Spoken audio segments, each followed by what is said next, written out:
అయ్యారు. అది ఓనర్స్ అంతా కూడా రెడ్లే ఉండే పరిస్థితికి వచ్చింది. నా పీరియడ్లో ఎప్పుడు ఏ ఒక్క వ్యక్తికి నష్టం జరగల.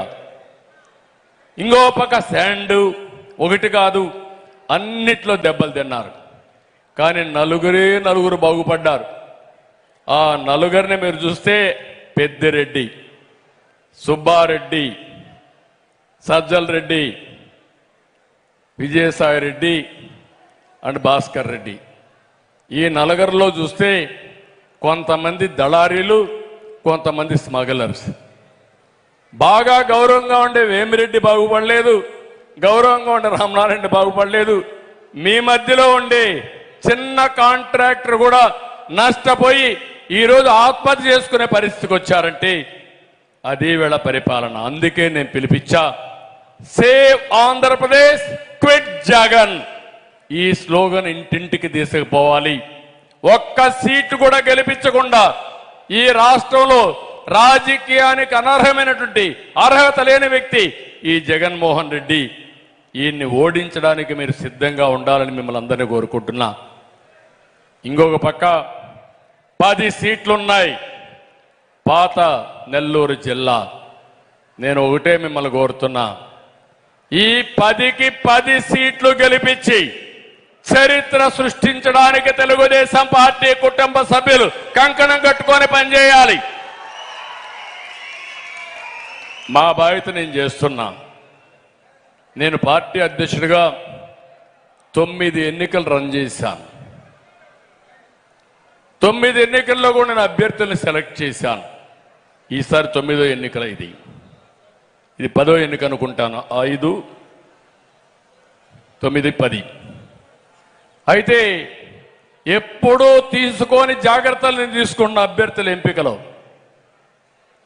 ప్రజలు ఆమోదించే వ్యక్తి, ప్రజల్లో ఉండే వ్యక్తి, అటు కార్యకర్తలు ప్రజలు యాక్సెప్ట్ చేయాలని చెప్పి అనుకుని నిన్ననే అనుకుంటే మీరు అందరూ చూస్తూ ఉన్న IVRSలు వస్తాయి, సర్వేలు కూడా వస్తూ ఉంటాయి. నేను రాత్రిలో ప్రతిరోజు 4-5 గంటలు ఆ పని మీదనే కూర్చుంటున్నా. వేమిరెడ్డి గారి పార్టీలోకి చేరిన తర్వాత చేరతానన్నాక ఆయన కూడా రేటింగ్ చూద్దామని ఒక టెస్ట్ చేస్తే మొదటి టెస్ట్లోనే సూపర్ హిట్ అయిన వ్యక్తి వేమిరెడ్డి ప్రభాకర్ రెడ్డి గారు. ఆయన డబ్బుల కోసం కాదు, ఆయన ప్రజాదరణతోనే ప్రజల ఆమోదం చూసిన తర్వాత నేను గౌరవించవలసిన వ్యక్తి వేమిరెడ్డి గారనే ఉద్దేశంతో నేను ఇక్కడికి వచ్చామని చెప్పి కూడా మీకు తెలియదు. అందరూ కూడా చూస్తున్నా. ఎందుకంటే ఒక్క 0 మిస్టేక్స్తో ముందుకు పోవాలని ఆలోచించుకొని ముందుకు పోతున్నాం. అందుకే కార్యకర్తలను ఒకటే కోరుతున్నా, 94 సీట్లు మనం అనౌన్స్ చేశాం. జనసేన 5 అనౌన్స్ చేశారు. మనం 99 అనౌన్స్ చేసిన తర్వాత వైఎస్ఆర్ కాంగ్రెస్ పార్టీకి తాడేపల్లి కొంపలో ఏమవుతోంది? అయిపోయింది. ఆశ వదులుకున్నారు. మొత్తం తాడేపల్లి మొత్తం కంపించిపోతా ఉంది.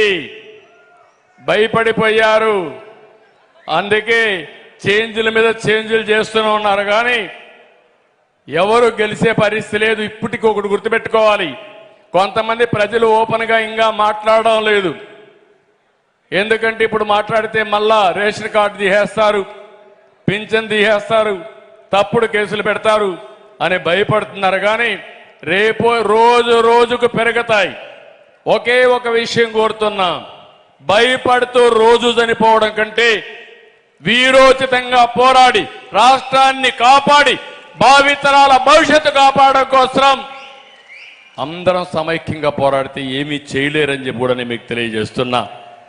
అందుకే మీ అందరికీ పిలిపిస్తున్నా, సమిష్టిగా పనిచేయండి, పార్టీని గెలిపించండి, పొత్తు గెలవాలి. బేషిజాలు లేకుండా తెలుగుదేశం పార్టీ జనసేన కార్యకర్తలు పాలు నీళ్లు మారిగా ఎక్కడికక్కడ కలిసిపోవాలి. మీరు ఇన్సెపరబుల్గా పనిచేయాల్సిన అవసరం ఉంది. గెలిపే ధ్యేయంగా ఆలోచించి 2 పార్టీలు కూడా పనిచేసి గెలిపించాల్సిందిగా నేను కోరుకుంటూ